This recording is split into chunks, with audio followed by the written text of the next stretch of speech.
The Grand Assembly Hall was the largest room ever built in the galaxy. It floated in orbit around a dead gray world called Aphis Prime, and inside it, over 400 species sat in rows that curved upward like the inside of a bowl. Every seat was filled, every delegate was talking, nobody was listening. Kang Jun stood at the bottom of that bowl, behind a podium made of black stone, and waited. He was not a tall man. He was not loud. He wore a simple dark suit with no medals, no ribbons, no symbols of rank. The human delegation had always been placed in the worst seats, far back near the maintenance doors, where the air recyclers hummed so loud you could barely hear the speakers. For 87 years, that had been humanity's place in this hall. The back of the room, the smallest chairs, the last to speak, if they were allowed to speak at all. Today, June had requested the podium. The council had granted it, out of routine. No one cared what the human ambassador had to say. They never did. Grand Arbiter Vaughn sat at the top of the hall in a massive chair carved from pale stone.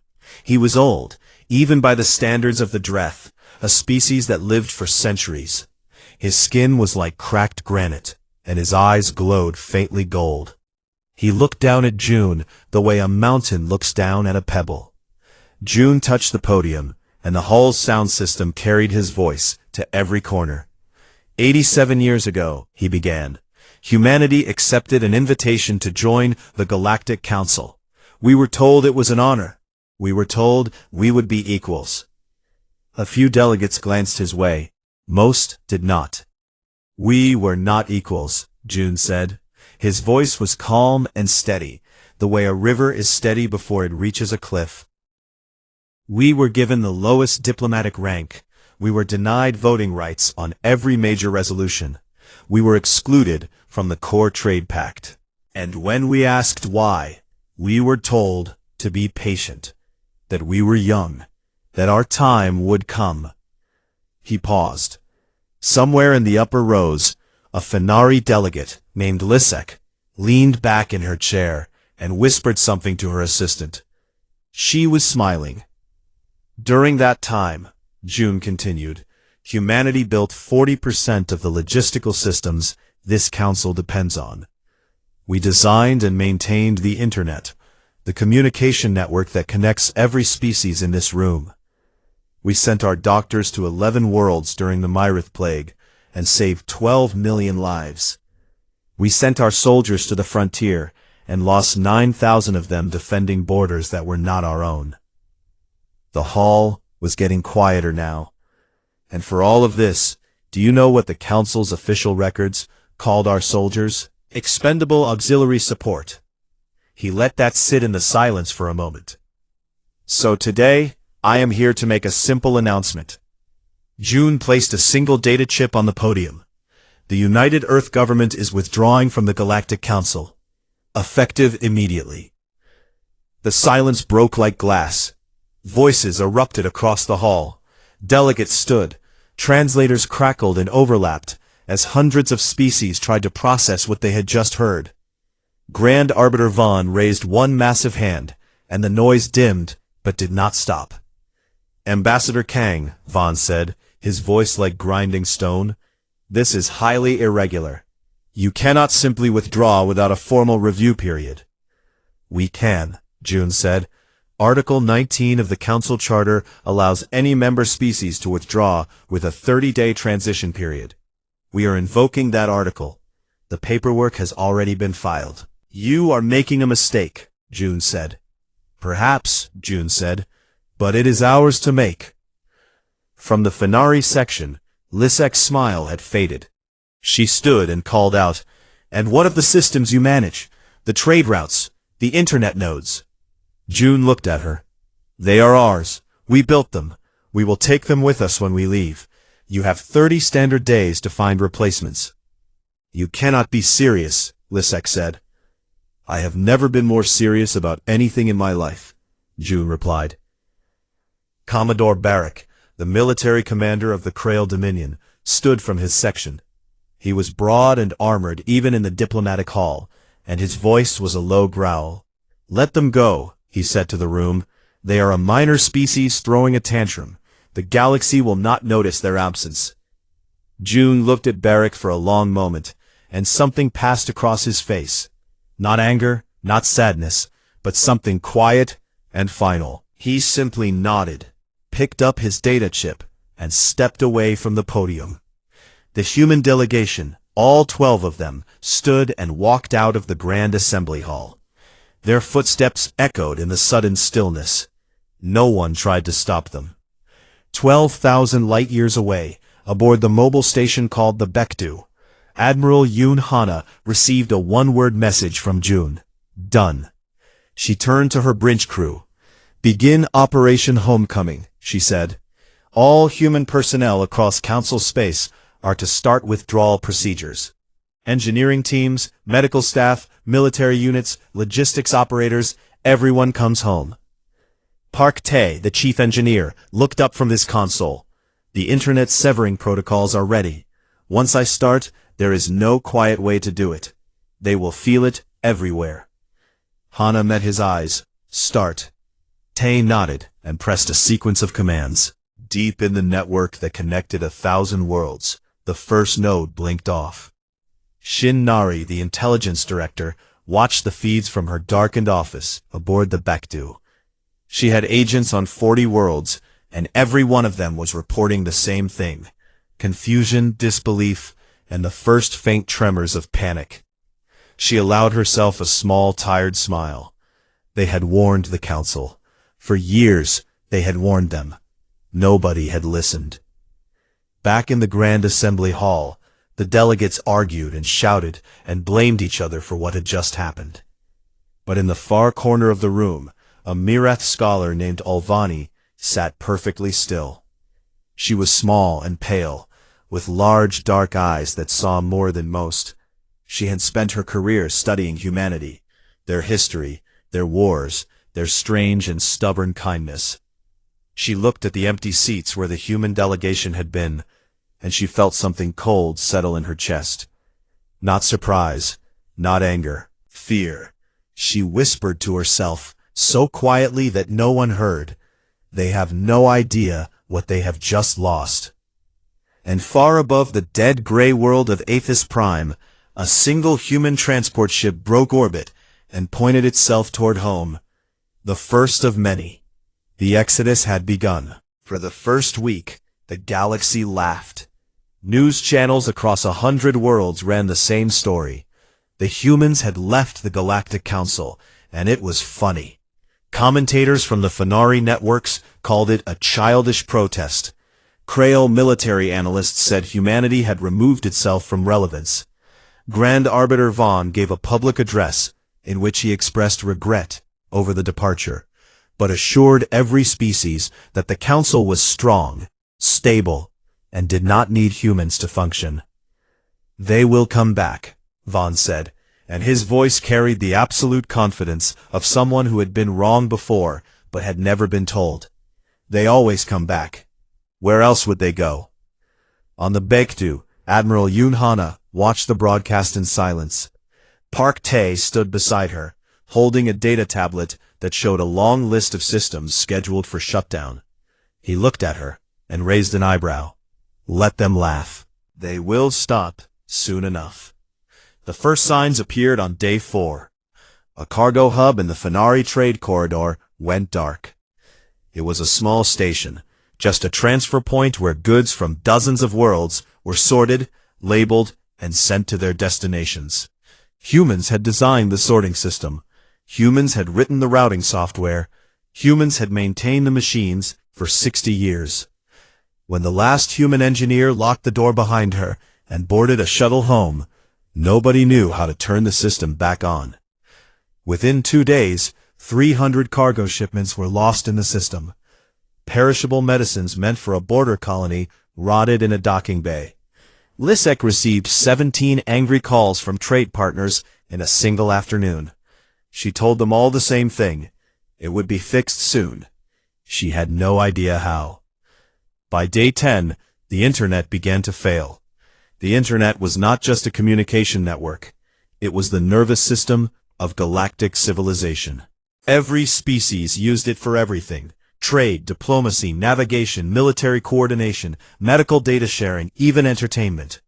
And the modern version of the internet, the one that actually worked fast and reliably across thousands of light years, had been designed, built, and maintained almost entirely by humans. Park Tae had spent 2 years preparing the severing protocols. He did not shut everything down at once. That would have been cruel. Instead, he did it in stages, node by node, sector by sector, like slowly turning down the lights in a house. Each time a node went offline, the species in that region lost a little more. First, long-range communication slowed. Then real-time data feeds became unreliable. Then navigation charts started showing errors. Small ones at first, then larger ones. Ships began to disappear. Not because of attacks, because of math. The jump calculations that allowed faster-than-light travel through certain corridors had been computed and updated by human mathematicians for decades. Without those updates, the calculations drifted. A Fenari merchant vessel jumped to what should have been an empty transit point and found itself inside an asteroid field. The crew survived.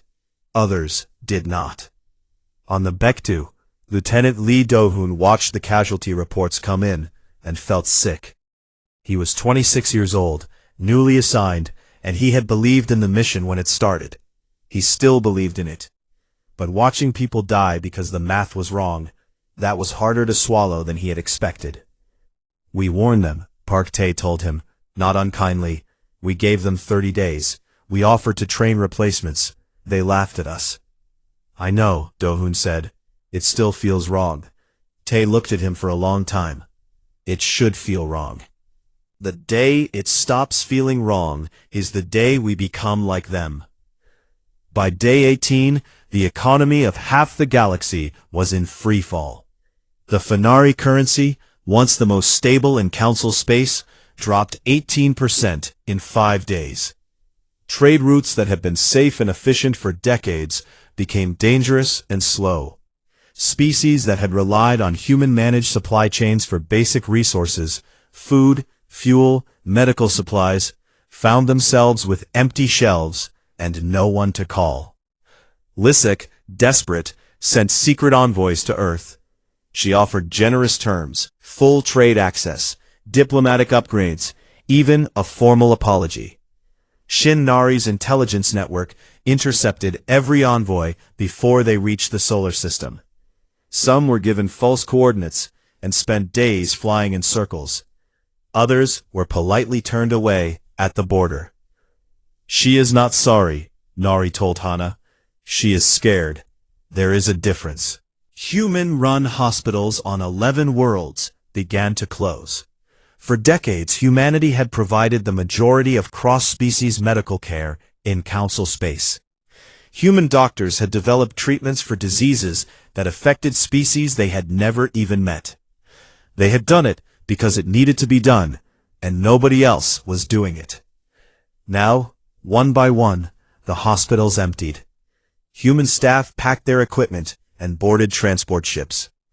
On the colony world of Verath, a medical center that served 2 million people shut its doors on day 25. Lieutenant Lee Do-hoon was part of the escort team for the last medical crew leaving Verath. As they walked through the empty corridors, a small Fenari child ran up to him and grabbed his sleeve. The child's skin was pale and blotchy, signs of the respiratory illness that the human doctors had been treating. "Where are the doctors going?" the child asked. Do-hoon knelt down and looked at the child. He opened his mouth, but no words came. What could he say? That the doctors were going home because the galaxy had treated them like dirt for almost a century? That the child's own government had voted to keep humans as second-class members? That none of this was the child's fault, but it was happening anyway.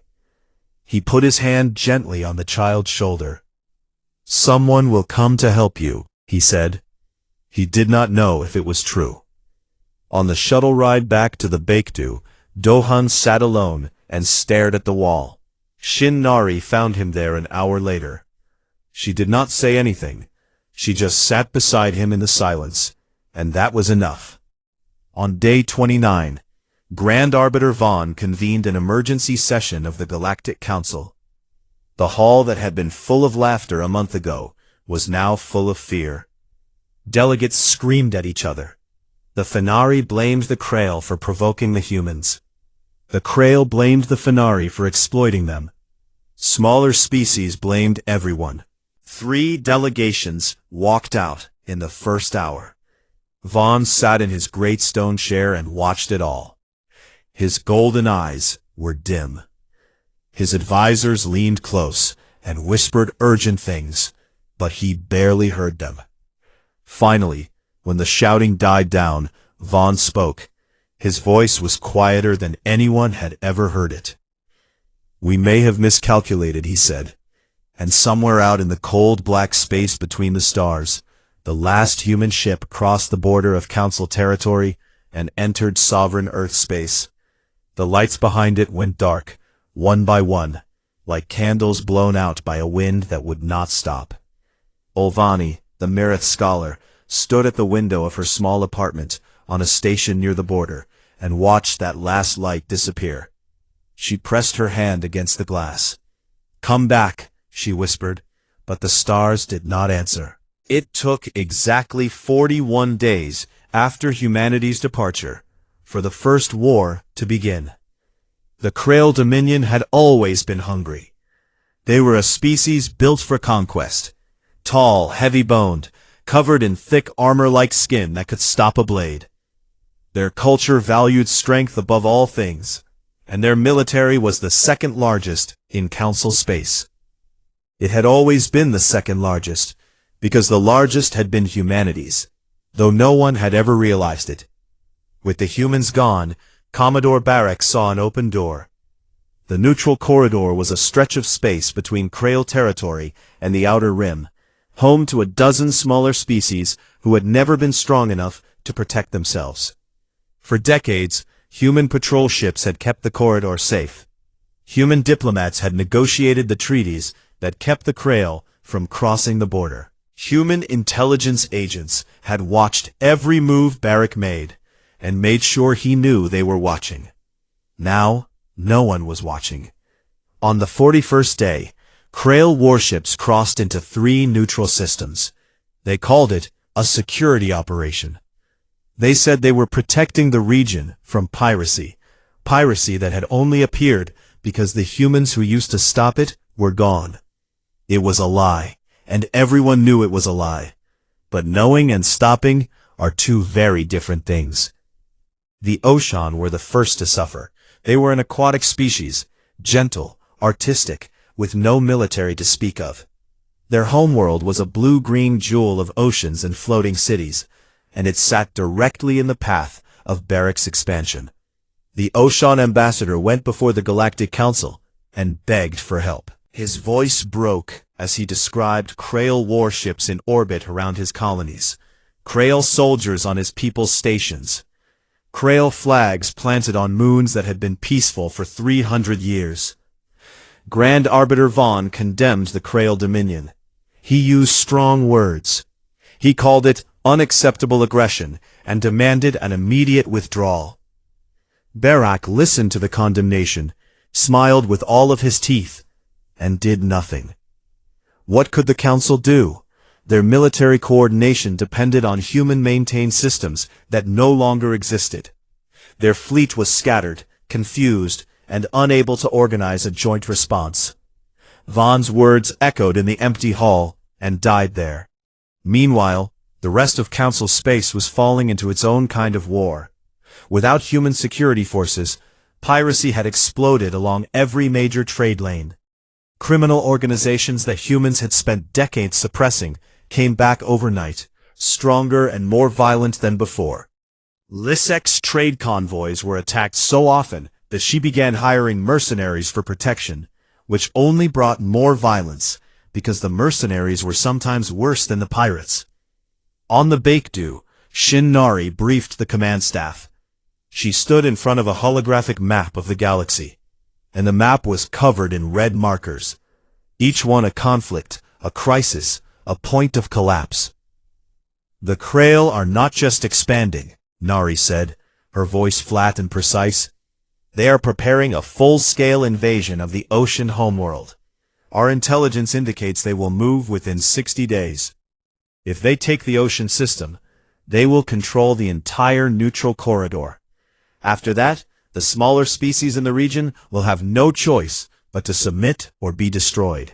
Admiral Yoon Hana studied the map. Her face showed nothing, but her hands were tight at her sides. How many Krail ships? 500, at current estimates. Possibly more. The room was quiet. Kang Jun sat at the far end of the table. He had been quiet for most of the briefing, listening, thinking. Now everyone looked at him. Even in retirement from the council, he was still the voice that mattered most. We left, Jun said slowly, because the galaxy treated us like tools, like servants. We left to protect our dignity and our people. He looked around the room. If we go back now, less than 2 months after leaving, what message does that send? That we care about innocent people, Do-hoon said. He was sitting near the door, technically too junior to speak at a command briefing, but no one stopped him. The Oshan have done nothing wrong. They are going to be conquered, because we are not there to stop it. And whose fault is that? Nari asked. We did not create this situation. The council did, by ignoring us for 87 years. The Oshan did not ignore us. They are not the council. Jun raised a hand, and the argument stopped. I hear both sides, he said. We will wait. We will watch. 3 days later, Olvani arrived at the Quiet Line. The Quiet Line was the new name for humanity's border, the point where Earth's sovereign space began and council space ended. It was not a wall or a fortress. It was simply a line in the stars, where human ships waited, calm and silent, and turned away anyone who did not have permission to cross. Olvani came alone, in a small Mirith research vessel barely big enough for one person. She transmitted her credentials and a request to speak with any human official who would listen. Cha Yuna, Earth's chief diplomat, granted her a meeting aboard the Baekdu. Olvani was brought to a conference room where Jun, Hana, Yuna, and Do-hun were waiting. She was small even by Mirith standards, and she looked exhausted. Her large, dark eyes moved from face to face, reading them the way a scholar reads a book. She placed a data chip on the table. This contains everything I have been able to gather on the Krail offensive, she said. Fleet positions, supply lines, invasion timetables. The Ashan will fall within 60 days. After that, the Krail will move on the Serik, the Fallen, and the Vosh. Within a year, Commodore Barak will control 1/3 of the former council territory. Why bring this to us? Hana asked. Because you are the only ones who can stop it, Olvani said. The council cannot. It is broken. It was always broken. We just did not see it, because you were holding everything together. You saw it, Jun said quietly. I did, Olvani admitted. I tried to tell people. No one wanted to hear that they needed the species they had spent decades looking down on. There was a long silence. Then Jun asked a question. His voice was soft, but it cut through the room like a blade. When we saved your people during the Myreth plague, 12 million lives, at the cost of 200 human doctors who died from cross-species contamination, what did your government's official report call us? Olvani closed her eyes. She knew the answer. She had read that report 100 times, and it had made her ashamed every single time. Adequate auxiliary support, she said. The words hung in the air like something rotten. Jun nodded. He did not seem angry. He seemed tired, the kind of tired that goes all the way to the bone. Thank you for the intelligence, Olvani, he said. We will review it. Olvani looked at him, and her eyes were wet. I am not asking you to rejoin the council, she said. I am not asking you to save us because you owe us anything. You owe us nothing. I am asking because I have studied your species for 30 years, and I know who you are. You are the ones who show up. even when it hurts. Even when no one thanks you, you show up. Do-hoon looked down at the table. His jaw was tight. June stood. "This meeting is over," he said gently, and left the room. That night, June stood at the observation deck of the Baekdu. The stars stretched out before him. Billions of them, cold and silent and indifferent to the suffering happening in their light. Somewhere out there, the Ocean were counting the days until their world fell. Somewhere out there, 100 small and helpless species were wondering if anyone would come. He heard footsteps behind him. Hana. She stood beside him and looked at the same stars. For a long time, neither of them spoke. "What are you going to do?" Hana asked. June took a slow breath. "The right thing," he said, "but this time, on our terms." Hana nodded. She had known him for 20 years, and she had never once seen him choose wrong. She turned and walked toward the bridge. Operation Homecoming was over. Something new was about to begin. The broadcast went out on every frequency, in every language, to every corner of the galaxy. It did not go through the Galactic Council's official channels. It did not ask for permission. It simply appeared. On trade networks, military bands, civilian feeds, even the broken remains of the Internet, like a voice speaking calmly in the middle of a storm. Kang Jun sat in a plain room aboard the Baekdu, facing a camera. Behind him was a window showing nothing but stars. He wore the same dark suit he had worn the day he walked out of the Grand Assembly Hall. No medals, no flags, just a man and his words. "My name is Kang Jun," he said. "I speak for the people of Earth. I am not speaking to the Galactic Council today. I am speaking to you. Every species, every world, every individual who is listening." He paused to let that settle. 2 months ago, humanity left the Council. We left because we were tired of being used. Tired of giving everything and receiving nothing. Tired of watching our people die for a galaxy that called us expendable. His voice was steady and clear. "We do not regret that decision. But we have been watching what has happened since we left, and we cannot look away. The Krail Dominion is preparing to invade the Ocean homeworld. Innocent people are about to lose everything. The Council has done nothing. The Council can do nothing. So we will." He leaned forward slightly. "Humanity will intervene to protect the Ocean. But we will not do it as Council members. We will not do it as servants or tools or expendable support. We will do it as a sovereign power, on equal terms with full recognition of our rights and contributions." He laid out the conditions. Any species that wanted Earth's protection or partnership had to formally recognize human sovereignty. They had to sign fair trade agreements. No exclusions, no barriers, no special privileges for anyone. And they had to publicly acknowledge what humanity had done for the galaxy during its 87 years of thankless service. "This is not revenge," June said. "This is not punishment. This is simply what fairness looks like. We will help anyone who asks, but we will never again accept being treated as less than what we are." The broadcast ended. The galaxy held its breath. The response came fast. The Ocean accepted within the hour, their representative weeping openly on a live feed as he thanked humanity for hearing them. 17 smaller species followed within a day. The Mireth government, after a tense internal debate, signed on the second day. Olvani had argued their case so fiercely that 3 ministers changed their votes. The Fenari hesitated. Lisek knew that admitting publicly that her people had exploited humanity for decades. She delayed for 4 days, during which the Fenari economy dropped another 8%. On the 5th day, she signed. Grand Arbiter Fan called the conditions blackmail and refused to acknowledge them. It did not matter. The Council's opinion had become irrelevant. On the Baekdu, Admiral Yoon Hana gave the order the galaxy had been waiting for. "All ships, form up. We move to the ocean system." And for the first time, the galaxy saw what humanity had been hiding. During their decades in the Council, humans had always played small. They sent support ships to joint operations. They volunteered for the dangerous jobs nobody else wanted. They let other species take credit. And all the while, quietly, patiently, brilliantly, they had been building something extraordinary. The Earth Defense Fleet emerged from behind the quiet line in formation.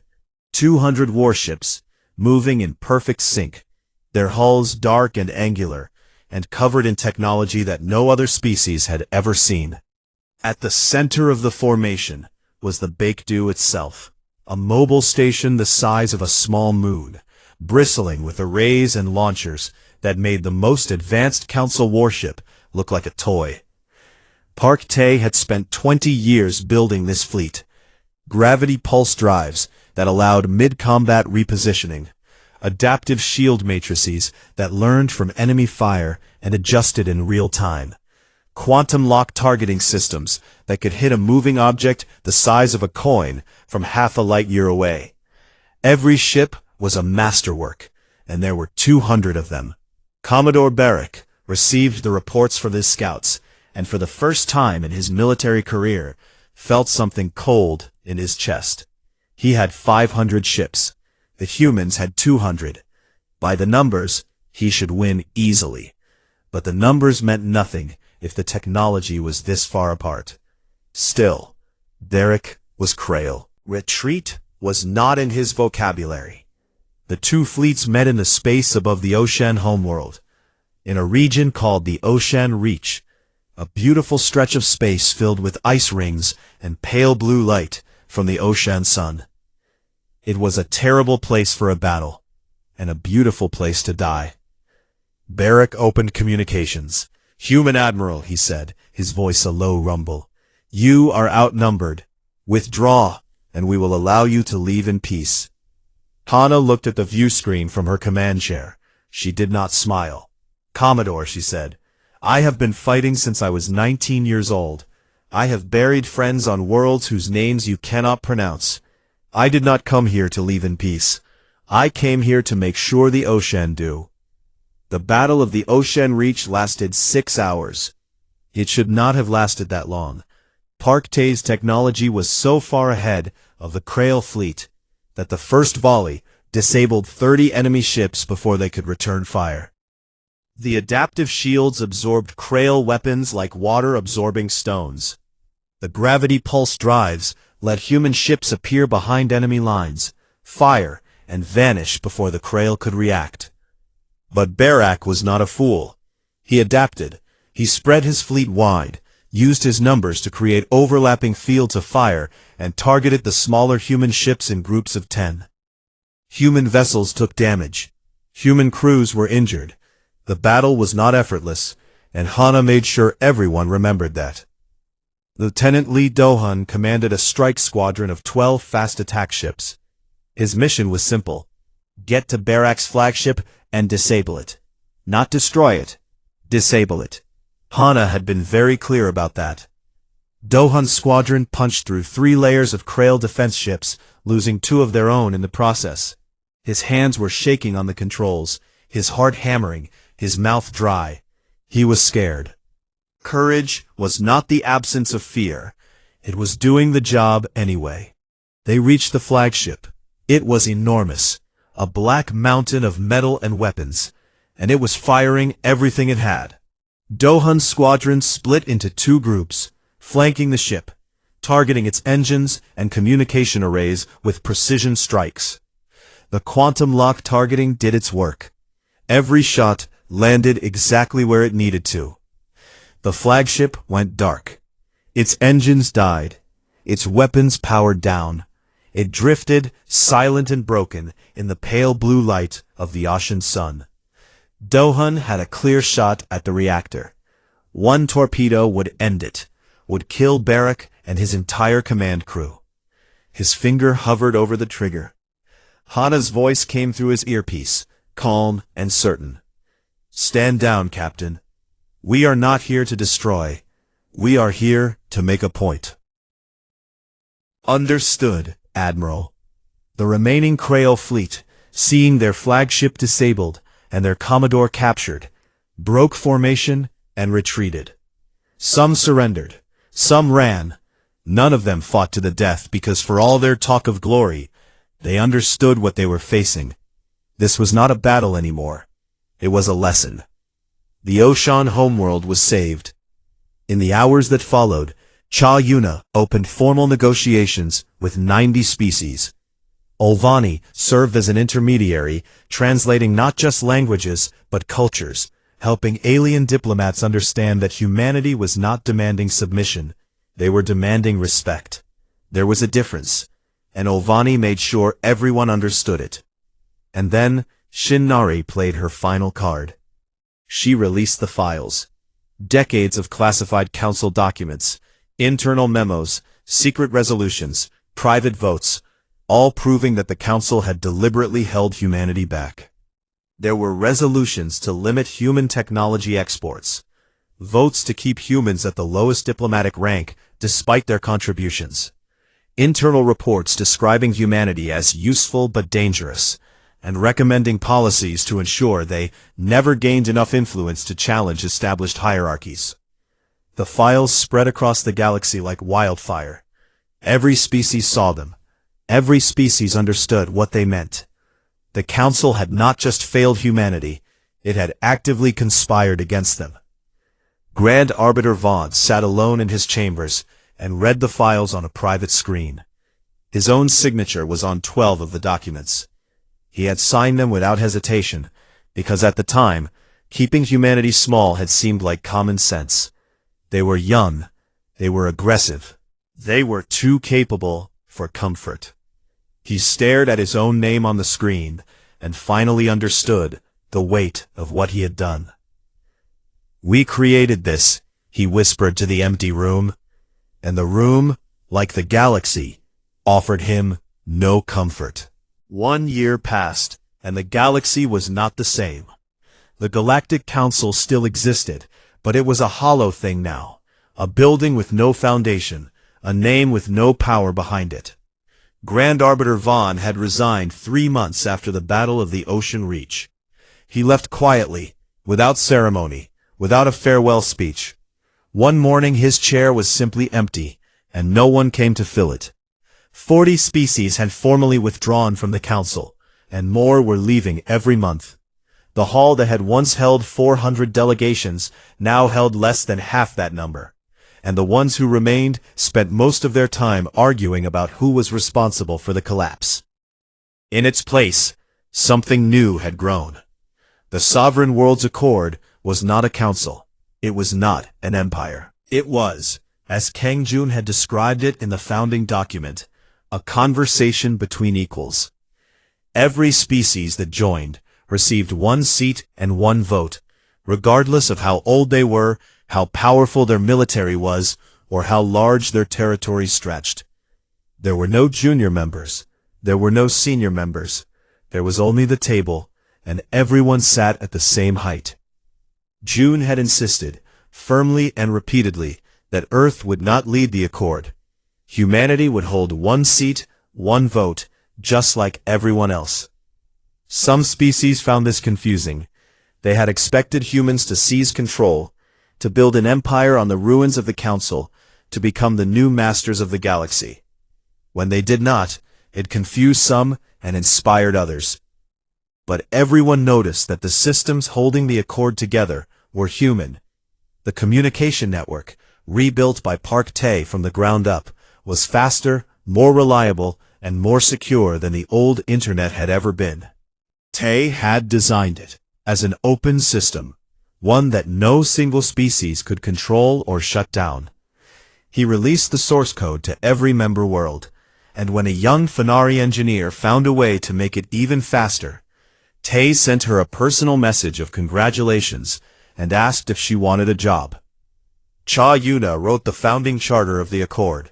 She spent 4 months on it, working with diplomats from 30 species, rewriting every paragraph until it said exactly what it needed to say and nothing more. When it was finished, it was translated into over 600 languages, and it became the most widely read document in galactic history. The first line read, "No species is lesser. No species is greater. We meet as we are." The Krail Dominion did not join the accord. Commodore Barrick was brought before a joint tribunal, the first interspecies war crimes court ever assembled, and charged with illegal invasion, occupation of sovereign territory, and the deaths of 11,000 Ocean civilians who had died during the brief Krail occupation. The trial lasted 2 months. Barrick sat in the defendant's chair in full military uniform, his back straight, his face showing nothing. When the verdict came, guilty on all counts, he accepted it without protest. He was sentenced to confinement on a neutral world for the rest of his natural life. After the trial, the Krail government, stripped of its most aggressive commander, entered quiet negotiations with the Accord. They were not ready to join, but they were ready to talk. It was a start. Lysic, ever practical, was one of the first to realign the Fenari economy with the Accord's trade framework. The Fenari had always been merchants above all else, and merchants follow the money. Within 6 months, Fenari trade ships were carrying goods along new routes secured by Accord patrols. Profits returned, stability returned, and at a private dinner with Cha Yuna, after several glasses of something strong and blue, Lysic leaned back in her chair and said, "You were always the adults in the room, you know. We just did not want to admit it." Yuna smiled politely and did not disagree. Olvani was elected as the first arbiter of the Sovereign Worlds Accord. The title was deliberate. Not Grand Arbiter, not Supreme Leader, just Arbiter. A mediator, a listener. She accepted the position on one condition, that humanity would help her build something better than what had come before. Not a system where the strong ruled the weak, but a system where strength was measured by what you gave, not what you took. She and June spoke regularly, long conversations over secure channels, sometimes about policy, sometimes about philosophy. They had developed a friendship that neither of them had expected, built on a foundation of mutual respect and the shared understanding that the galaxy was fragile and needed careful hands. "Do you think it will last?" Olvani asked him once. "Nothing lasts forever," June said, "but it can last long enough to matter." Admiral Yoon Hana scaled the fleet back to peacetime strength. She reassigned half her ships to exploration and humanitarian missions, and she established the Open Shield Initiative, a program that trained military personnel from any Accord species and shared defensive technology freely. She opened the program to everyone, including former enemies, because she believed that the best way to prevent war was to make sure everyone was strong enough to defend themselves. She promoted Lee Do-hoon to captain and gave him command of his own vessel, a fast cruiser called the Gyeongju. At the promotion ceremony, she pinned the insignia on his collar and said, "Strength means nothing if you hoard it. Go out there and share it." Do-hun saluted. His eyes were wet, but his back was straight. Shin Nari officially disbanded her covert operations network, at least the parts of it that targeted Accord members. She announced this publicly, and everyone believed her, which was exactly what she wanted. In private, she kept a small team monitoring the remnants of the old council and the darker corners of the galaxy, where old grudges and new ambitions were always growing. She did not trust the galaxy to stay peaceful just because someone had written a nice charter. Trust was earned slowly and lost quickly, and Nari had spent her career making sure humanity was never caught by surprise. 6 months into his command, Captain Lee Do-hun took the Gyeongju on a patrol of the frontier, the same sectors that humanity had once guarded for the Council, thanklessly and without recognition. But this time, his crew was different. His first officer was a Mireth named Olvek. His chief engineer was a young Fenari woman who had never met a human before joining the crew. His communications officer was Oshan, and his security chief was, of all things, a Krail, a young soldier named Dren who had defected from the Dominion during the war, and asked to serve with the species that had defeated his people without destroying them. They were a strange crew. They argued constantly. They misunderstood each other's customs. The ocean officer kept flooding the communications room because she forgot that other species did not breathe underwater. The Krail security chief accidentally broke 3 chairs in the first week because he did not understand how fragile human furniture was. But they worked. Slowly, awkwardly, sometimes painfully, they became a crew. And one evening, while the ship drifted through the quiet dark between stars, the young Fenari engineer found Dohan in the observation lounge and asked him a question that had been bothering her since she came aboard. "Captain," she said, "why did you come back? After everything the galaxy did to your people, the disrespect, the exploitation, the years of being ignored. Why did humanity come back to help?" Dohan looked out at the stars. He thought about the Fenari child on Verath who had grabbed his sleeve. He thought about the empty hospitals and the broken networks and the ships lost in bad math. He thought about Kang Jun standing at the podium, calm and tired and unbreakable. He thought about Admiral Hana's voice in his ear, telling him not to fire. He thought about Park Tae, saying that the day it stops feeling wrong is the day we become like them. He thought for a long time. "Because someone had to," he said, "and we decided it might as well be us." The Fenari engineer looked at him. She did not fully understand, but she nodded and she went back to her station, and the ship flew on. Far away on Earth, in a university lecture hall filled with afternoon sunlight, a retired ambassador named Kang Jun stood before a class of young students. He was older now. His hair was gray, and he walked with a slight stiffness in his left knee that he blamed on too many years in low gravity. But his eyes were the same, calm, sharp, and impossibly patient. A student in the front row raised her hand. "Ambassador Kang," she said, "do you ever regret leaving the council?" It was a small smile, barely there, but warm in a way that made the whole room feel quieter. "We did not leave because we hated them," he said. "We left because we loved ourselves enough to demand better. And in the end, that is what saved everyone." The students wrote this down. In 30 years, half of them would be diplomats and scientists and doctors, scattered across the galaxy, doing the same work their parents and grandparents had done, but this time as equals. This time with their names in the records. And in the great hall of the Sovereign Worlds Accord, on a station orbiting a blue-green world that had once nearly been destroyed, hundreds of species gathered to talk and argue and laugh and disagree and slowly, carefully, build something that had never existed before, a galaxy that was fair. In the back row, a single human delegate sat quietly. She was young, with sharp eyes and a patient expression that reminded those who knew the old stories of a man who had once stood at a podium and changed everything. She did not need to be at the front. She did not need the biggest chair or the loudest voice. She was exactly where she belonged. Equal. Finally, wonderfully, stubbornly equal. And the stars, which had been cold and silent for so long, seemed just a little bit warmer.